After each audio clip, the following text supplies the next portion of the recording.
I've been working on this sketchbook since March of 2024, which is over a year and a half, which is quite a long time for me. Granted, a lot of things happened during that time. I had a newborn, I gave birth, I took a break, we moved into a house, a lot of things happened, but I do want to get this sketchbook completed. So that is what we're going to do today. I also have some tips for you guys if you guys are looking to complete your own sketchbooks or just want to form a sketchbooking habit. That's what we got today. Hi there, thank you for joining us today. If you don't know me, my name is Emily. Here we like to keep things creative and whimsical and enjoy all the special little moments that make life memorable. I have about 20 pages, 10-ish spreads that I need to fill to get the sketchbook done. I've already prepped some of the pages with paint samples, borders, stickers, and watercolors to make them less intimidating for me to fill out. I am trying to finish this before October 1st. That is my deadline. It doesn't seem like that many pages, but I know I could probably drag it out to November if I don't give myself a deadline. So let's do this.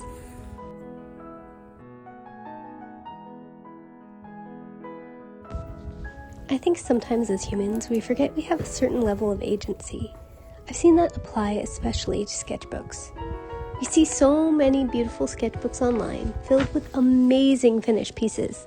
We feel like our sketchbooks should look like that. I remember thinking that way when I started out. But they're called sketchbooks for a reason. They're for sketches. They belong to us, and we can fill them however we like. We can collage, messy sketch, paint, draw, plan, take notes.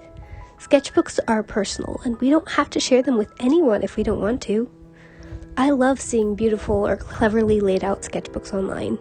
It can be inspiring. Sometimes, though, it makes me feel stuck.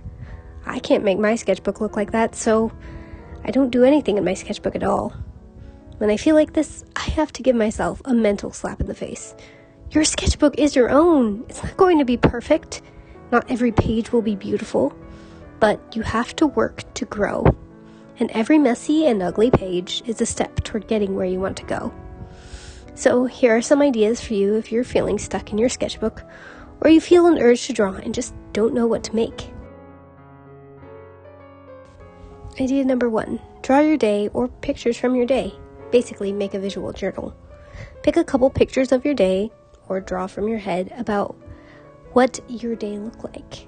As you're drawing, odds are those memories will be going through your head and they'll stick with you long afterward. I, of course, had to draw my daughter, not just because she's cute, because it was her birthday as well.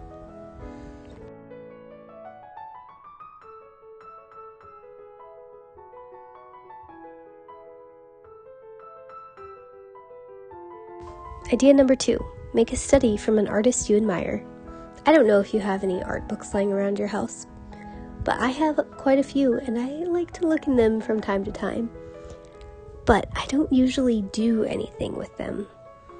And these artists know so much more than me, so I think a great way to fill your sketchbooks and also appreciate the art these artists make is to make a study based on what they've done before. So here I am going through a Norman Rockwell book. I picked the picture called Discovering Santa to work on the facial expression. Obviously, I didn't get it perfect. It's not just like his, but I definitely learned something about how the face is structured when it makes a surprised face. We can always learn from those who are more experienced than us, which is why I definitely recommend making a study, either from pictures online or pictures in an art book that you have.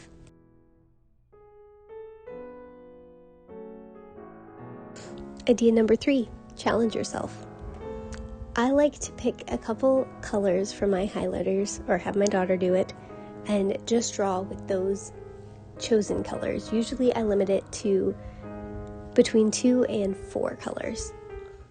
Then I like to scroll through my Pinterest, skip over whatever AI images that pop up, and draw from reference from Pinterest, from whatever interests me. And I think that's a fun challenge. It also always just inspires me to try and figure out where the colors are going to look good together, or can I layer these colors? There's a lot of wonderful things when you limit yourself to either a certain color palette or a certain supply. So, something you might want to try. It's a day. I counted last night and I have about 8 pages left to fill and 2 days to do it in, so we're gonna be busy today. It's gonna be a good one.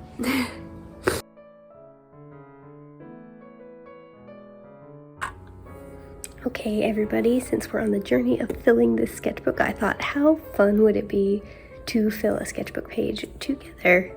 My daughter is napping right now, so I don't know how much time we're gonna have, but we're gonna do our best to get at least this page filled. So let's get to it. Okay, so later this week I will be working on the prompt rainy days for an Instagram challenge, and I took a poll over on my Instagram a while back of what picture I should redraw, and this was the vote, so I think we're gonna work on redrawing this little girlie in her frog raincoat, so let's do that. Idea number 4, get your ideas down. Why not use a sketchbook for what it's actually made for, sketching? So I like to use my sketchbook for notes, brainstorming any sort of sketches I want to make, and just to get my ideas from my brain into the onto the paper, so that I have more of a visual dictionary for what I want to create, especially if I'm doing bigger pieces or participating in a challenge.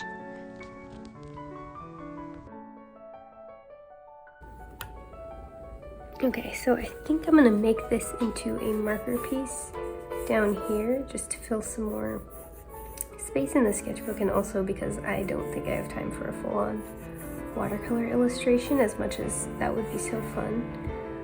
So I think it's going to be a little one here. So I am going to work on some thumbnails for composition. This is more to get her spirit, which is what I tried. She loves the rain, but I do want to be able to see her froggy hood. I did include a little frog in the pocket to keep the froggy spirit alive, but I think I might try and rearrange it so we can see her frog hood, because that's kind of part of the point of this illustration, so I want to keep that at least. And I did change it from a rain poncho to a raincoat just because I want to be able to give her arms some movement and not have her so restricted. So that is something we're gonna try here in these next couple minutes and next couple sketches.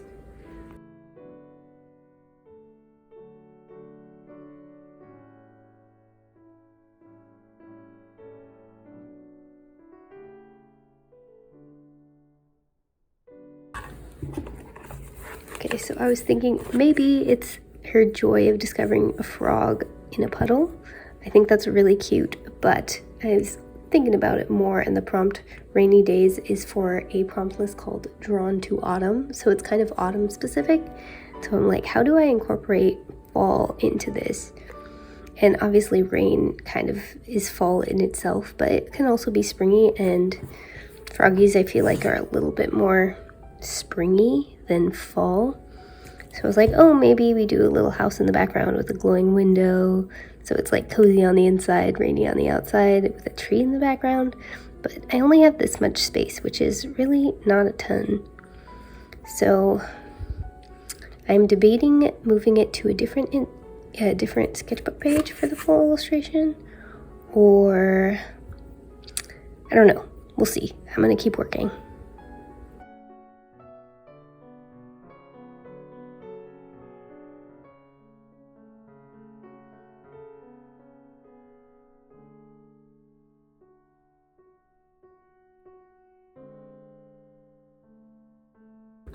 Okay, y'all, it appears that nap time has officially ended, or will very shortly.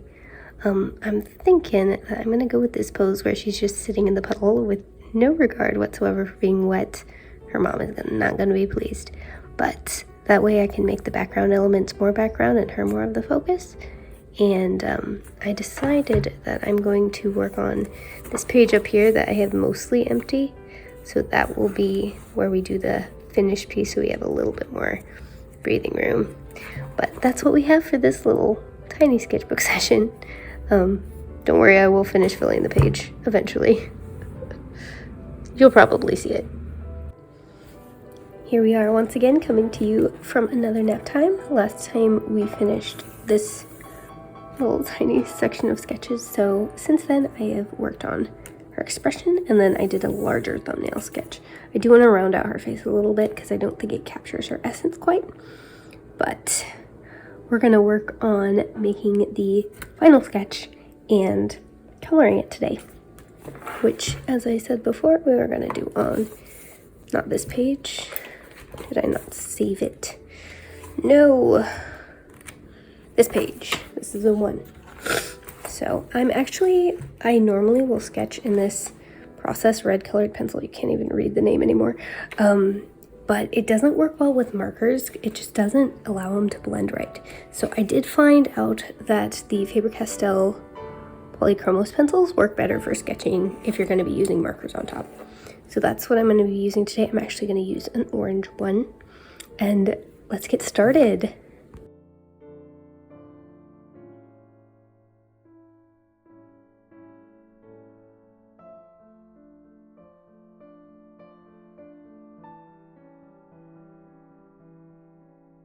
Okay, y'all, I think this is the sketch we're gonna go with before we color with markers. I was debating outlining it again, but I think the sketch is sufficient now. I wish you guys could be in here. It smells so much like fall because of this candle. But let us get to swatching and coloring. Tip number 5, redraw old work. Redrawing old pieces is great to see how you've progressed, to see how far you've come, and just for fun, honestly.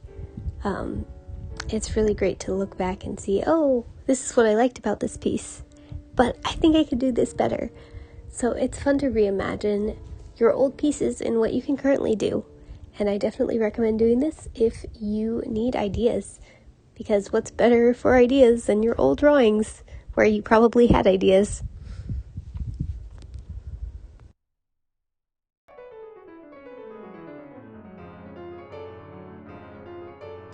I wanted to share a bit of the real-time coloring process with markers. I already put in my base colors, as you can see, and here I'm adding shadows with my mauve shadow Copic marker. I use a mix of Copics and Ohuhu markers for most of my marker drawings, and it takes longer than it looks when it's sped up, as does everything. Okay, everybody, nap time sounds like it's just about over, so I'm going to stop here. I don't know if I will record any more of the process, but you will. I will show you the finished piece, whether or not I do. So, stopping point, here we are for now. Still got to add more shading, and obviously some more color. And then obviously I gotta fill in the eyes, the froggy, and the line work. So those are my last steps. This is taking a bit longer than I anticipated, but maybe I just don't know how long I usually spend on my artwork. Who knows? Here we are for now. See you next time.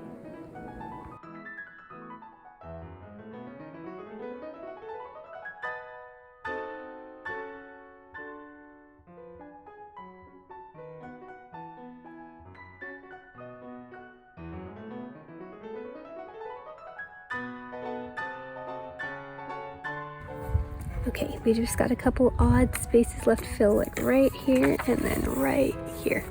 So that's what we're gonna do. Let's get done.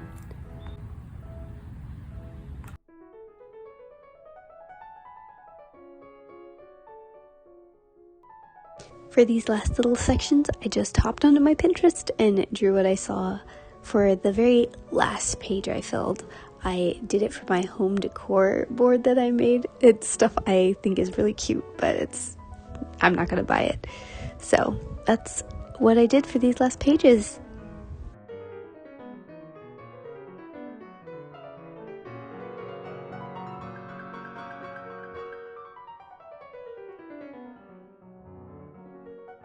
We did it, everybody. The sketchbook is done.